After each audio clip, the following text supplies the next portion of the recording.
Hello everybody and welcome back to the labs. I am Tausty and this is another mod/module spotlight on EnderIO. EnderIO is one of my most favorite mods to play with in the automation and in pretty much any mod pack where I need power and things to happen for me. And so I felt like this was a good place for me to move on from Applied Energistics 2 and start showing you guys some stuff. I have not decided if this is going to be a full mod spotlight, a multi-episode mod spotlight, or broken up into pieces. I think we're going to do a full mod spotlight. If you would like me to break some of those stuff into pieces later though, leave me a couple of comments and I will do overviews of specific systems in the mod, and that way it'll be broken down into pieces and easier to find. But that being said, let's begin. Just a quick disclaimer. The wings on my back right now are not from EnderIO. So if you download this mod and install it as one of your only mods on a client, you're not going to have these wings. They are from Extra Utilities and I use them to fly because I do not like to be creative because I always break stuff by accident. So let's begin. EnderIO functions with, is a mod that includes a lot of machines, some power generation, some piping, some auto crafting systems, and a whole bunch of different things. You got items and armor and all sorts of good stuff. So like most of these mods that require or that use machines, we require power generation. So to begin, we're going to look at the power generation from EnderIO. And to do that, I've set a few things up. To note though, EnderIO uses RF power. This is the power that is used, that is brought into the game by thermal expansion. And it uses the API from thermal expansion to be able to tap into that power system. So you can use generators from any mod that create RF power to power EnderIO machines. And it's really, really good at integrating with those things. That's the beauty of the power API for thermal expansion. And no, it's not an API just for power, but anyways, not the point. So as we look at the machines, we're going to want to start to create some power as we get into EnderIO. When you look, there's several different tiers of things that you can work with to create power. The first one you're going to make is the Stirling generator. The Stirling generator takes fuel, such as coal or coal blocks and things like that, to generate power. If this wasn't full, it would tell you, I'm generating 20 RF per tick, and that's about average. For the lower level fuels, it generates 20 RF per tick. So the Stirling generator takes solid fuel and creates power. It'll fill its internal capacity as much of it as it can. And you can see we've actually got a bit of overcharge here. That's because I was messing around a little earlier, but that would not normally happen. Once you have a combustion generator, you're able to create power to start powering the many machines in this mod and move your way up through the tiers of power generation. So let's come over here now to the zombie generator. This is a really, really cool block that I'm going to put down another one up just so you can see what it's like. You basically got a zombie head inside of a jar. Now, this again is a really interesting block in my opinion, but it is a way of creating, it's kind of like a middle tier generation. It creates about 80 RF per tick when you put nutrient distillation, which is this stuff here, into the zombie generator, and it has to be pretty much full for this to work. So your nutrient distillation is made in a vat, which is a block that we're going to show you in a little bit from EnderIO. So what you do is you throw some water in, give it a bit of power, so that's why you're going to need to start with a combustion generator and any really what I would say organic item that's not a plant. So you can throw meat in, you can throw zombie brains, skeleton skulls. Most organic items that aren't plants from vanilla Minecraft can go in this block. Then you give it some sugar, some mushroom, another wort, something to ferment this process or combine with the organics.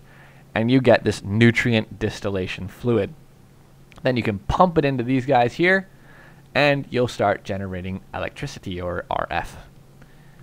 The next tier up of it is the combustion generator. Now this can be a tier up, this can be a tier around the same. It depends on what fuel you use. EnderIO adds a couple different fuels for this. It adds hooch, which is about 360,000 RF per tick that it'll generate.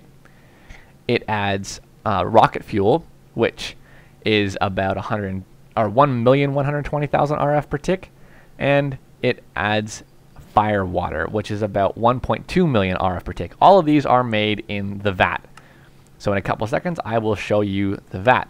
But that is the next tier. Basically, put your fuel in and your coolant in, like water, and it will create a varying amount of RF depending on what you're using it for. Now, you can pipe into these machines, but if you notice that the piping isn't working, that's probably because the blocks aren't configured to allow items. Most of the EnderIO blocks that have an interface like this have a button on it that says Configure I/O. Now, I/O stands for input and output, so that's what the whole idea of this mod is based around, moving things input and output, I guess. But to configure how you can put things in and out of blocks, you click on this guy here. Then you have this little map of the block that you're working with and the ones around it. You can only configure this, not these, but you can at least see what's on either side of it. If that gets annoying for you or is in your way, you just click this button here, and now we got the block all by his lonesome. If you hold left click, you can drag and see the different sides of the block and move the camera around here. Or really, it looks like it's moving the blocks, but who's really to say? And then what you do is you select what you want each side to do. So I have fuel on the top, so I've got this guy set to pull, and I have coolant on the bottom, so I have this also set to pull. These are creative tanks from thermal expansion, just to make my life a little easier. But what you do is you basically have your piping system, however you want that to work, connect it to this, any side you want, and say, what do you want it to do? Pull, do you want it to be blocked or disabled, or do it's just natural or nothing really? So that's the idea, and that works with pretty much any block with a GUI that has this function. Other blocks will also have a push function, and we'll show you that in a couple of minutes. So then those are the three generator systems for consumable fuel. Then the mod also adds two different cells. They're called photovoltaic cells and the advanced photovoltaic cell. So we got our basic photovoltaic cell and advanced, and they are essentially solar power for RF. And they are really, really handy. I like to use these for farms or something where I've got little farm structures set up all over. I don't want to run cables all across different areas or from my main base. I'll just slap a couple of these down, and they're pretty much good to run maybe like an MFR planter and harvester. Depending on how fast your crops are growing and how big the area is, a couple of these guys would be good for that. One should run it, just not very, very smoothly. Still, great for that kind of thing, and they do work in conjunction with each other, so you can put a whole bunch of them together and just wire them up, and you'll have tons of power, solar power for RF. Now, once you have all this power, you're going to want to store it. For that, we have the capacitor bank. Now, I haven't really shown you how to make any of these. All of them are in NEI. The Stirling generator is your basic one. It's just some basic gears, a piston, a furnace, and some stone brick of some sort, and the gears are just sticks and wood. And the gears are in a lot of the EnderIO recipes. The combustion generator, same thing. Now we get a little bit more complicated. For the combustion generator, we need some reservoirs, which I'll show you in a little bit. Machine chassis, which are a base component in most of the EnderIO blocks, as you can see here.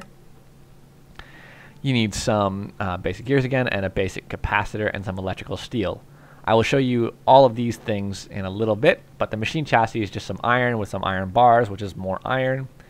And then we need some fused quartz. I'll show you that in a little bit as well. The electrical steel capacitor, again, you'll see these used a lot in the recipes, and a zombie head, which apparently, I did not know this until just now, there is a recipe for. I'm not sure if that's added by EnderIO or vanilla or something else, but there's a recipe for a zombie head, which is pretty cool. So once you have all this power, you're ready to start generating some, or storing some of it, because you can't just leave it all sitting in the generator. That's not enough space. So you can make a capacitor bank. What that requires is a redstone block, some tin, and a dual layer capacitor, which is two basics, again, some electrical steel and some coal powder. Then what you do is you just slap that down beside what you want, or connect it with a power conduit of some sort, and you'll be good to go. So let me pick this up, and I will do this instead. And you can see we're not getting a whole lot of power because it's just one of the advanced ones, but we are getting power. Awesome. So this works for all these machines. You're just going to want to plop some of these down, and they will begin to take on the power.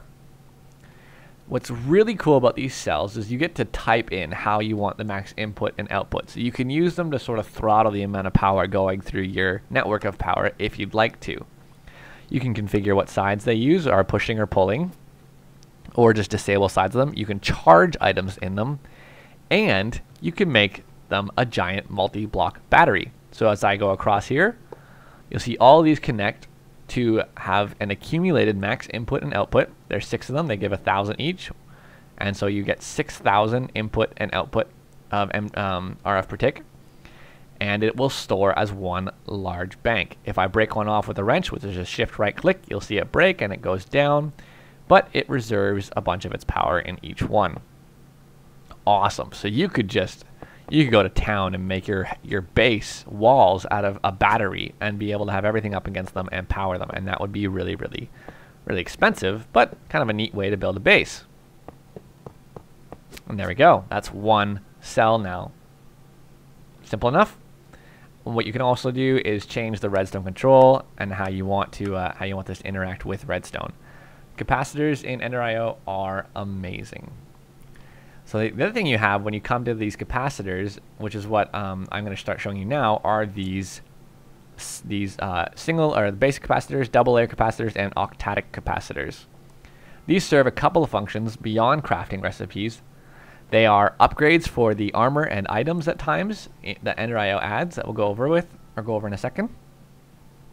They also serve as upgrades for machines. Some of your machines you'll see have this kind of a slot. These are for these capacitors. The capacitors not only increase the capacity that they can store, but they also increase the speed at which these machines run. Now you can't put a basic one in because most of these blocks have a basic capacitor in their crafting recipe. So I guess the logic is that they already have a capacitor in them. You can't double it up. However, you can start with the second layer and put that guy in there. Sorry, let's just show you that. And it will double the capacity of the other machine. We got 100 RF max right there. Now we have 200 RF max. And if I pull this guy out, I can put the octadic in, and you can see now we have 1 million RF max. So that's what these do. They also increase the speed at which machines process power. They also increase the efficiency of this generator. So you can see I've got 60 coal, or sorry, I still have coal in here at 80 RF per tick. If I take it out, it's a burn rate of 2, and it's generating at 20 RF per tick. So it increases the efficiency and the power generation. So they're really, really handy to have in your machines, and it actually makes these Stirling generators a bit more effective in the medium tier of the game. Because usually these kinds of coal generators and things you just don't use very long, but this helps keep them in the game a little bit longer and be a bit more useful to you. So that is power generation and the upgrade system and power storage.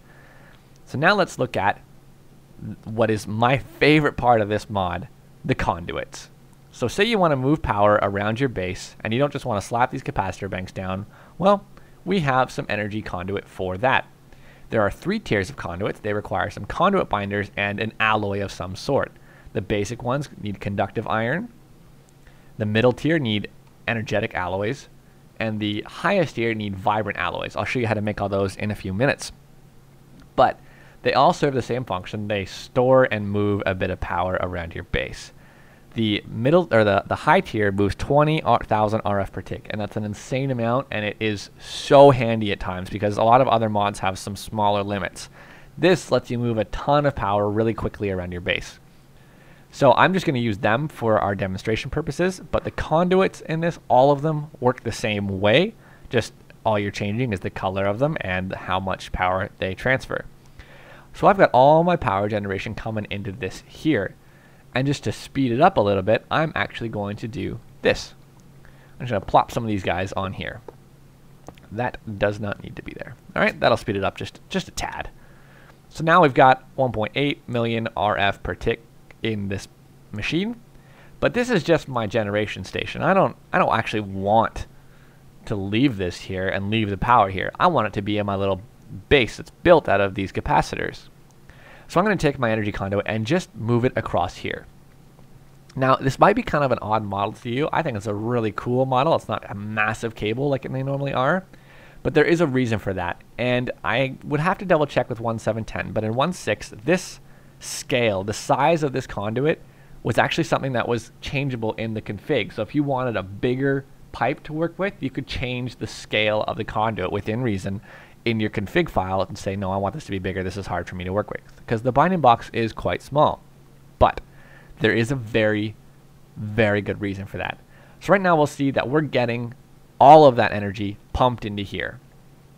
And it is just cruising along. Alright, that is really handy. It's a little ugly, but maybe we can do something about that later. I mean, I like the model of the conduit, but I can see how running them all over the base might get a little tedious to look at. So we'll look into that a little bit. So these conduits move power around. Now this little guy, he's going to run out of fuel eventually. And I just happen to have a chest full of coal sitting on top. Right? You can see this. Clearly I've got way too much coal. It's not full, but it's a lot of coal blocks. Now one thing I can do with this guy is I could pull items straight from an inventory. And it will continue to fill this as soon as it can. So let's get rid of these coal blocks. They're not for me anymore. You can see that the block itself pulls items from the inventory it's connected to when configured to in the EnderIO configuration. This can be really handy. But what if we chop this guy up, pick up as much of it as we can? I would really like to have that chest in my inventory. I said I don't have to spawn a new one in, so let's get rid of these conduits here. Of course, it's not the one I wanted. Let's get rid of the basic ones as well. And let's move you over here. So, I've got this chest, but I wasn't smart enough to put it down right beside here. I'm going to put this chest here and put my coal in it. Now what I can do is I can use an item conduit from EnderIO, which is some pulsating iron nuggets, and I'll show you how to make these, and again the conduit binders, which I'll show you right now. Conduit binder is just a smelted piece of binder composite. One binder composite makes 4 conduit binders. And all you need for that is some gravel, some sand, and a piece of clay, and you make 8.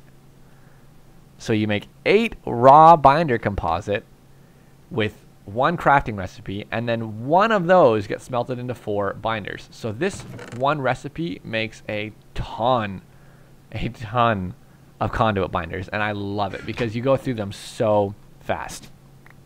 Let's just pick this up now. Okay, so I've got this here, and I want to move the stuff into this machine. So I'm going to take the item conduits here and connect them. Now, you might not be able to see it. I think it actually looks a bit better on the recording than it does on my screen.